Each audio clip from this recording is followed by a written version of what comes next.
right, Nick, welcome to the BlockHash podcast live. How are you doing today? What's up? I'm great. Thanks for having me.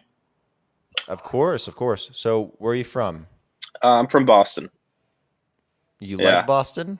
I grew up in Boston, so I've kind of I've seen everything there is to see, and it's okay. It's just an okay place. Are you going to relocate somewhere else or Yeah. I'm planning on heading to New York or possibly LA in the next couple of weeks. Just kind of bouncing around. Okay, cool. Yeah. Cool. LA and New York are definitely very expensive. I don't know if I'd want to live there, but I went to college in LA. It's a beautiful city. Yeah. I love both of those cities. Where are you based? I'm in Medellin, Colombia. At least Nice. half the year. The other half the year, I'm from Las Vegas, Oh, which is nice. another crazy place. Um, I spend a lot of time in Vegas actually. I'm there every other week, so why are you that's there every nice. other week? A lot of friends in Vegas. We're doing some stuff in Vegas. So yeah, I love Vegas. Well, that's a great excuse to go out there. Yeah. No, you can't get bored in Vegas. It is one of the most fast-paced places I've ever been. Yeah, I love Vegas. Okay, cool. So Nick, tell me more about you. I want to hear about your backgrounds. Other than like Boston, whatnot, where you live. Like, how did you get into crypto? How did you start? How did you get to where you are now? Just give me a little bit about yourself. Sure, yeah. So I first kind of got exposed and got into crypto, I guess, in like 2013. I was in high school, just kind of fell off the deep end.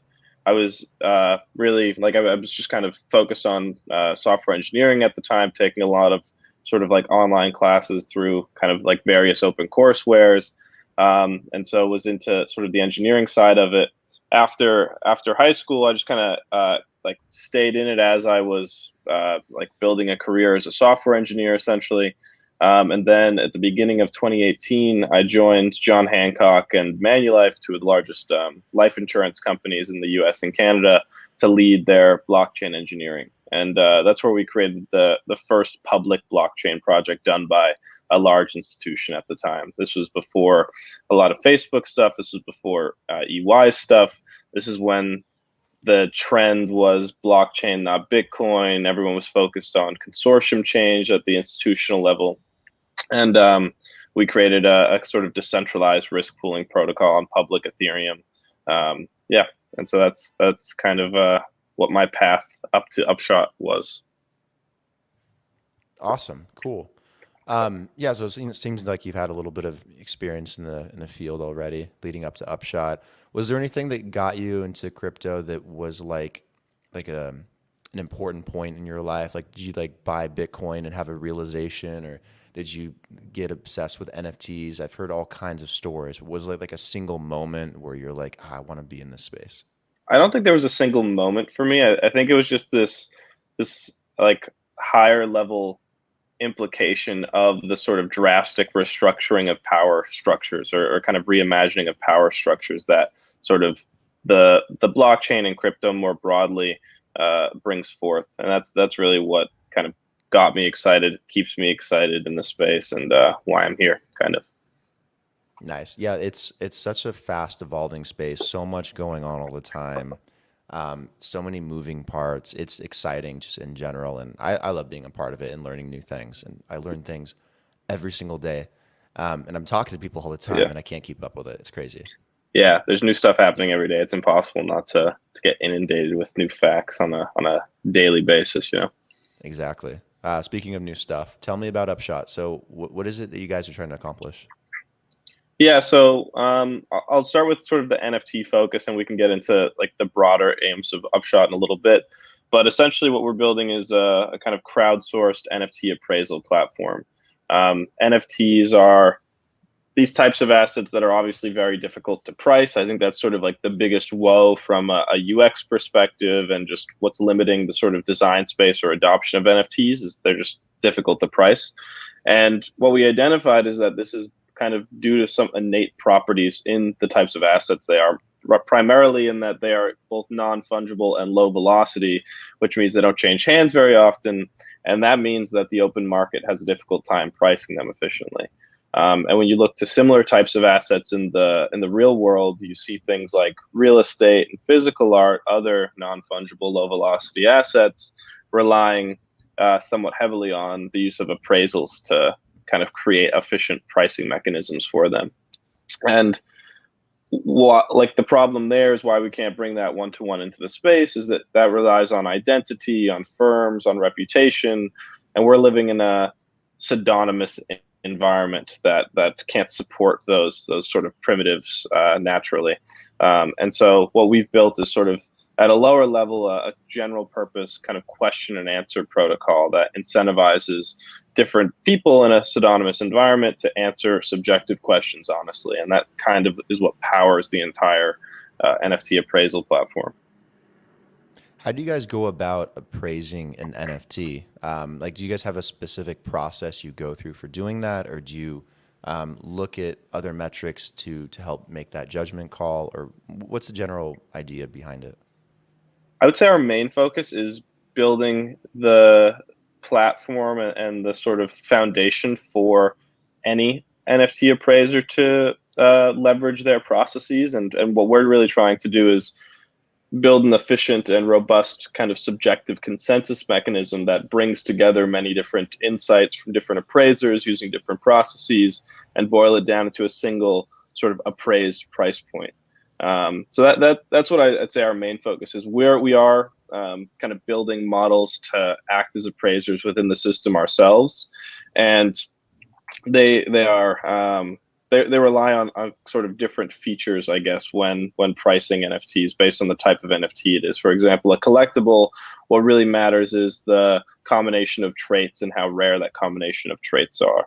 But for art, like one of ones and things like this, what really matters more than anything when pricing a piece of art is the collectors who own the other pieces by that artist. You know, it's the sort of artist's collection of work with regard to the collectors that have bought their pieces before that determine what the price of future pieces are going to be worth.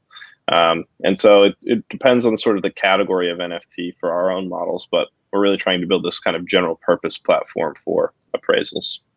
Yeah, so if it was like an art-based NFT, would you look more or less at the relevancy of the artist in the industry, and how well known they are, or would you also look at like what Christie's does, for example, in terms of their appraisal process and stuff, and then putting that together to help give a better appraisal and price point for something? Yeah, that's exactly right. We're trying to Okay. get as many kind of, I guess, expert insights in the appraisal process to really allow us to take the best parts of everyone's appraisal processes and boil it into one kind of data point.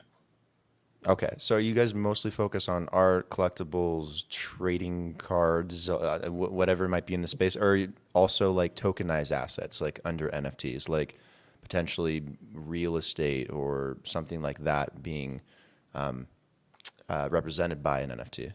Yeah, so the nice thing about how we've sort of designed the system is that we can sort of span all of the potential categories of NFTs without any sort of redesigning or restructuring of the system in different parts. Essentially, we just need to identify new experts for new categories, and we can support a wildly kind of different or new category as we get into more, I guess, financial assets being represented as NFTs or commodities or things like this. In the immediate term, I'd say we're most focused on collectibles and generative art because I think that's where we're seeing the sort of fastest rate of innovation happening in the NFT space. And in my opinion, we're seeing sort of the most exciting experimentation being done in the NFT space right now. But we're also building some robust tooling for sort of art NFTs as well. These one of ones, these more bespoke creations that are created by individuals and not kind of generative or collectible in nature or kind of trait based in nature. Can you also list on Upshot, or is it just like purely appraisals and then you can take it back to somewhere like OpenSea or Rarible? Yeah, right now we're focused on building sort of the, I guess, information marketplace or the information kind of hub for NFTs. So building out robust analytics apps and analytics tools for sort of analyzing the different traits of NFTs. We're exploring different ways to sort of bundle the interactions one would take with NFTs, buying, selling, transferring, etc., all kind of within the the sort of suite of products we're building. But right now we're really focused on just providing the cleanest and most robust data to kind of end users of NFTs.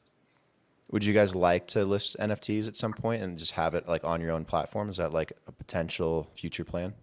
Yeah, I think that makes a lot of sense. If we become the home where people go to make a buying or selling decision around NFTs, it'd be very convenient if there was a button right there that allows them to do so, or allows them to enter more exotic kind of financial positions at the sort of intersection of DeFi and NFTs. That's something we're really focused on. So allowing people to create index funds with of sort of NFTs and create a synthetic position that represents exposure to the NFTs in that index fund. Not requiring NFTs to physically be locked up, but just exposing kind of, I guess, financial exposure to these things through price feeds and through backing this kind of price feeds with capital. So we're really interested in kind of exploring the intersection of DeFi and NFTs and building products around that. Yeah. When you say the intersection between DeFi and NFTs, what do you mean exactly? Because I know those are two different things. Sure. Yeah. Yeah. So the way I kind of see the landscape of the crypto space is over the past year and a half, these two sort of core pillars have reached a level of maturation that they've been moving towards for the past several years. And those two pillars are DeFi and NFTs. And what they've brought us, respectively, is DeFi has brought us the sort of ability to put different money Legos together. It's shown us the sort of power and rate of innovation that's possible when we have a permissionless composable system of different financial primitives. Now, the downside with that is that we're limited to a fairly finite set of assets to actually build financial products with. They have to be fungible. They have to be liquid. They don't allow us to gain exposure to more bespoke or exotic financial positions. And what NFTs, on the other hand, have brought us is quite literally the possibility to, or the ability to, tokenize anything. Now we can bring anything we want, whether it be in the real world, whether it exists solely in the metaverse, whether it be a bespoke financial asset, onto the blockchain. And what it essentially doesn't allow us to do is it doesn't solve the problem of liquidity, of being able to kind of efficiently interact with these tokenized things. And it's really at the intersection when these two pillars begin to interact, when a bridge begins to form between them, that we can start to create really sort of exotic and expressive financial instruments, things that exist in the real world, bonds, annuities, things like this, but also potentially entirely novel financial assets that are only possible because of the sort of permissionless setting that we're building all of these tools with. So, yeah.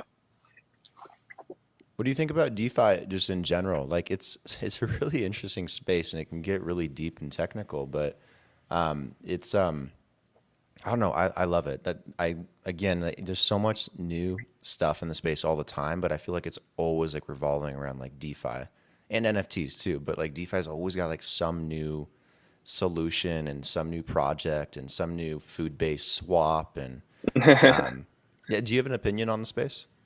I think that speaks to really the power of permissionless composability. Now, the sort of gatekeepers of innovation, which are these kind of inherently slow-moving bureaucratic entities that are extremely sort of finite in number, have melted away into these protocols that anyone can plug together and leverage however they see useful.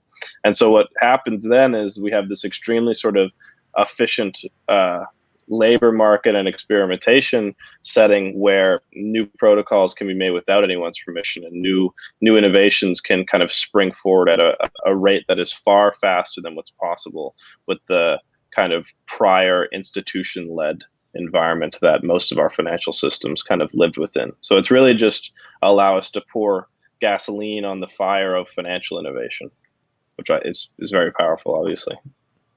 Yeah, absolutely. It's definitely putting a lot of pressure on centralized financial bodies right now, and it's a lot better and solves a lot of problems in a lot simpler ways. So I do think that there's a bit of a disruption there, and it's becoming pretty apparent, and very excited about where that part of the space goes. Also, same question. What do you think of, where NFTs are at currently, and like where you think the future of NFTs are going? Like what can they evolve into? Yeah, I mean, we're definitely in a bit of a hype cycle right now, but I think it's showing us what the sort of level of even in the like these early days of the NFT space can be in the sort of for mainstream users. It's been a very useful tool for bringing huge amounts of people that have never been exposed to crypto before into the space, and I think it will act as sort of this gateway device for people to begin to get exposed to DeFi and DAOs and these other really kind of powerful and interesting primitives that are a bit, I guess, a bit deeper into the crypto space. I think we'll start to see things cool down a little bit with PFP projects and collectible projects. I think we'll start to see utility sort of stapled on to the winning collectible projects and PFP projects. Like we'll see more, I guess, DeFi integrations with some of the blue chips like CryptoPunks, like Bored Apes. Like, and I think what we'll start to see a large amount of resources and focus kind of pour into over the coming months and years is building this robust bridge between DeFi and NFTs. We really can sort of realize the full vision of what is possible with decentralized finance and crypto when we combine permissionless composability with the ability to tokenize anything. And so that's where I see a lot of the NFT space going. We'll start to see much more utility be injected into it, much more, I guess, like inherently financial assets be tokenized as NFTs, and different sort of DeFi protocols interact with those more exotic financial assets. Yeah, so you think tokenization will definitely be like the direction it ends up going in the future, whether it's tokenizing a financial asset or security potentially, or a physical asset in the real world. You think that's probably the overall direction? Yeah, I think that's a part of what DeFi X NFTs looks like. I think there's also financial assets that sort of need to be represented as NFTs, but don't necessarily constitute a kind of instance of tokenization. I think a decent early example of this is Uniswap V3's liquidity LP tokens being represented as NFTs. We're able to achieve that level of sort of capital efficiency in AMMs now because they've began representing LP positions as NFTs, which allow people to enter in different ranges with their liquidity. And this is, I think, a really strong example of where NFTs meet DeFi to yield immense gains in terms of capital efficiency or sort of financial exposure, things like that. Got it. So if I had a really cool NFT, let's say I had some 12-bit pixel crypto punk that I bought for $1 million. If I wanted to get that appraised, like what would the process be if I came to you guys with my little CryptoPunk NFT? What would I do? What process do I go through? How does it work exactly?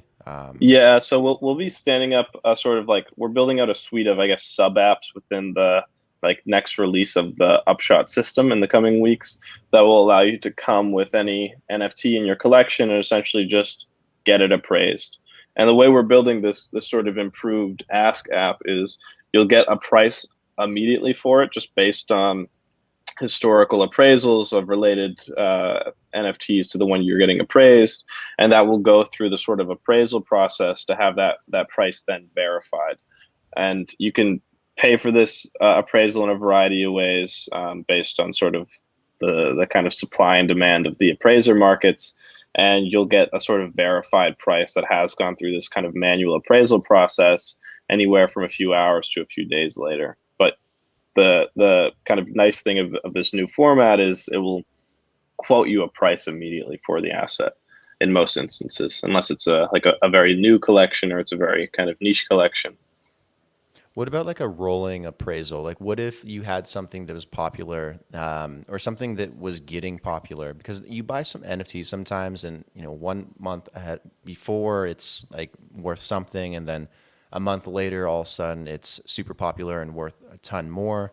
Is Yeah. there a way to like have it appraised like multiple times, like over like maybe once a day or once a week or something, to get an updated price if something's like becoming more popular, more volatile, more people are interested in it. And then I guess maybe you guys could create a market around that too. Yeah, absolutely. Yeah, I think a lot of the more popular and like higher volume NFTs will sort of require that level of frequency and reappraising. And so yeah, that's like built in very natively into the system. And what it sort of allows us to do is create these close to real time price feeds for different collections. If we're having the same NFT appraised every hour, every day, whatever it may be, we can now create price feeds that update without requiring the given NFT to change hands at all, which is sort of required with other assets for those kind of price feeds to take form. So when we can create recurring appraisals for NFTs, we've created close to real-time price feeds for NFTs, and that is sort of the missing piece for enabling many of the exciting DeFi X NFT innovations that are to be had. And so yeah, that's a very core focus of what we're doing. Do you have a favorite NFT or a favorite collection? I mean, it's hard not to love CryptoPunks. I think the like CryptoPunks are sort of the Bitcoin of the NFT space, and that they are the first. They are sort of the most memed, and they're going to be here forever. I think Bored Apes, Meebits, some Art Blocks collections, those are all really interesting too. I think there will be a small set of blue chip collectible NFTs, and many of these newer collections will sort of fade away into obscurity. Even if these newer collections are experimenting with utility in different ways, or kind of community engagement in different ways, what we'll find, in my opinion, is much of that utility and community engagement and experimentation in those fields kind of be stapled onto the blue chip NFT collections. So that's what I'm kind of most interested in, just the blue chips that have longevity, that have experienced immense amount of growth up to this point. Got it. I like the OG ones as well, the ones that have been around the longest. I think for some reason those just sell out the fastest, or I don't know, go up in value the most. Yeah, a punk is always a good investment. Was it CryptoPunks or CryptoKitties that came first? I think it was punks. Really? Yeah, because punks came before the 721 standard was adopted, and I believe CryptoKitties were after. I could be wrong, but I'm pretty sure that's the case. It's been so long. It's been a solid, what, 5 or 6 years? It feels like so long in crypto. It really does. Yeah, it's been a while, but it's cool to see sort of this like state of this dormant state that NFTs have sat in for these past several years, and now to see them sort of surge. What the time, like why now they've surged, I think is anyone's guess. So it's interesting to see those sort of, I guess, like almost tangential market activities kind of flood into NFTs. I think a lot of it's just led by a macro bull run, by people making a lot of money off DeFi summer and needing to push, like, to deploy that capital into other types of assets. Probably there's some influence of celebrities getting into NFTs and bringing in, I guess, more mainstream retail users into this space. But it's interesting to see NFTs now having their day after being around for so long. Yeah, I credit it a lot to that celebrity promotion, especially in the sports world with athletes. Yeah. That's been off the hook lately, in the spring and right now too. I was on Odell Beckham's Twitter page, and he has a CryptoPunk as his profile photo now. Nice. Busta Rhymes is talking about Bitcoin. Like, it's just like everyone's talking about it at this point, and it feels weird because it was so dormant for, good 3, maybe 4 years, and it wasn't that big of a deal. Now it's like, if you don't have like an NFT, like you're missing out. You're not cool anymore. Or if you don't have a CryptoPunk, and then you're not, special. It's like everyone's buying them. Yeah, it's pretty cool. And even institutions now getting into it, with Visa buying their first CryptoPunk yesterday. That's a massive step forward for the entire space. It's institutional money that will act as this robust foundation for the space to continue to grow and for adoption to continue to surge. So it's really encouraging to see stuff like that. Absolutely. It's fun to see where it's going, and very excited for the overall future of it. In terms of the future, what's the plan look like for for you guys going forward? What's the roadmap? Like, what do you guys want to accomplish by the end of the year, going into next year? Do you guys have like a plan or a timeline put together?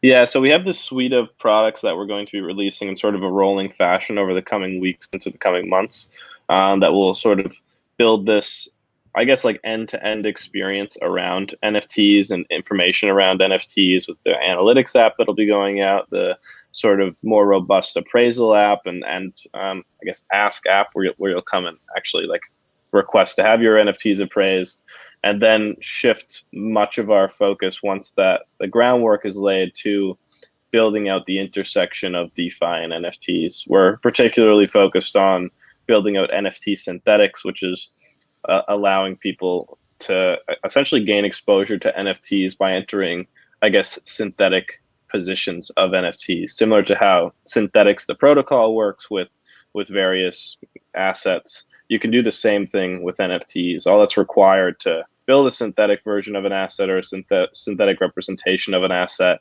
is regularly updating and reliable price feed for that asset and some arbitrary pool of capital backing that synthetic position. And since we're creating these close to real-time price feeds for NFTs, we can enable people to sort of leverage the capital that they have in NFTs in much more robust and efficient ways. Up to this point, all of the capital that sort of exists in NFTs is unproductive capital. I can't take out leverage very efficiently against most of my NFTs or any of my NFTs for the most part. I can't leverage that capital usefully. So we're really interested in kind of seeing how we can efficiently leverage the capital that's kind of held in NFTs. That's where our focus is. Yeah, that's very exciting. I want to be able to leverage the capital in my crypto punks and crypto kitties and use that for other things. That'd be pretty cool. Yeah. Do you guys have a Upshot community where, like, on Discord or Telegram, where people are chit chatting about this stuff? Yeah. We're on Discord. Just at the Discord URL, whatever it is, and probably discord.gg/upshot, and then we're on Twitter as well at Upshot HQ. Those are like the two main forums. Cool. I'll be sure to put a lot of that stuff in the show notes so people know where to find it and how to participate. This is a good place to wrap up. Nick, thank you for taking the time to come on the podcast and talk about Upshot. Really appreciate it, man. Yeah. Thanks for having me. It's a lot of fun. Yeah. We'll do it again in the future. Stay on for just a second so I can talk to you. Otherwise, we'll talk again soon. Cool.